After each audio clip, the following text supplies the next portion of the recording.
In a significant pivot in global climate politics, the United States has reversed many of its prior environmental commitments under President Donald Trump and resumed support for fossil fuels, while China has taken a markedly different stance, committing itself to a green energy transition and, for the first time, announcing a concrete emissions cut target by 2035.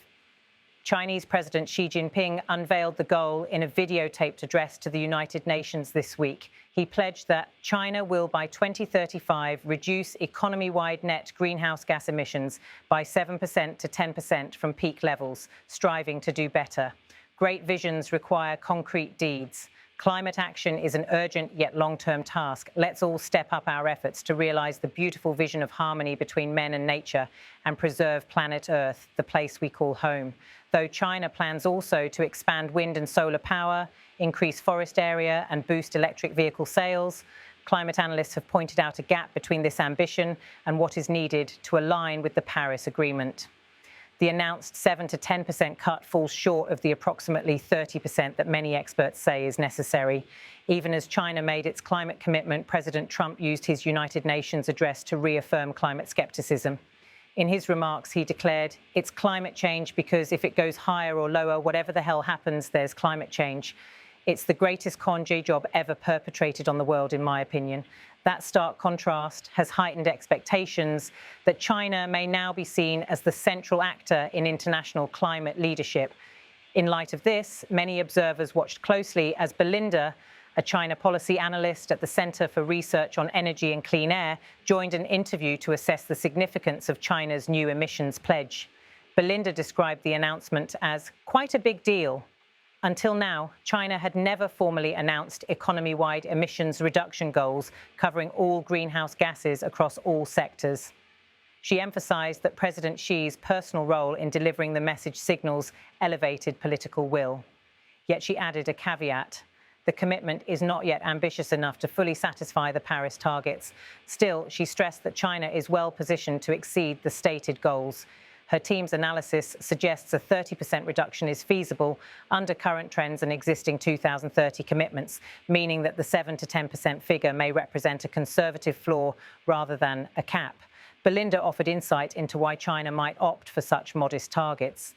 She observed that the international environment is not very conducive to bold climate pledges, with potential backlash for any country that struggles to deliver.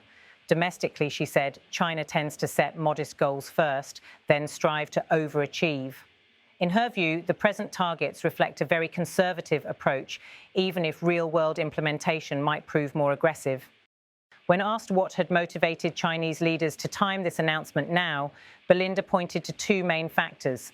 First, China faces severe climate risks itself and thus has strong vested interests in mitigation. Second, the burgeoning clean energy sector offers economic opportunity. It already contributed to roughly a quarter of China's growth last year, and the leadership views it as a potential engine for future development. She also noted that China's announcement appears to respond directly to US climate denialism. Xi's address, framed in direct contrast to Trump's tone, signals China's desire to uphold a multilateral framework on climate change and offer an alternative narrative of responsible global leadership. Belinda turned next to China's global role. Historically, Beijing has insisted that developed nations bear the lion's share of mitigation responsibility, but as China has grown to become the world's largest current emitter and second in cumulative emissions, its responsibilities have evolved. She says Xi is increasingly portraying China as a major responsible power, one that can invest in clean energy projects abroad, export green technologies, and support global decarbonization. Yet China's challenges are profound. Belinda emphasized that much of China's industrial and economic foundation was built on coal. Many strategic sectors, including heavy industry and real estate, still rely on fossil fuels, and transitioning them is arduous. She described the current moment as a balancing act.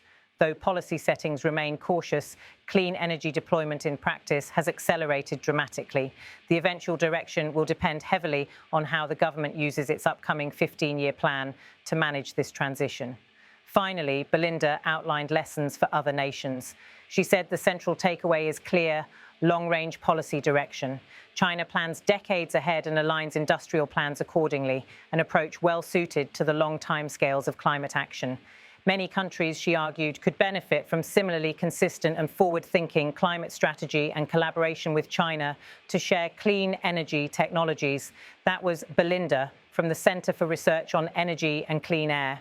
Her insights help illuminate China's cautious but consequential shift toward climate leadership in a moment when global action is more critical than ever.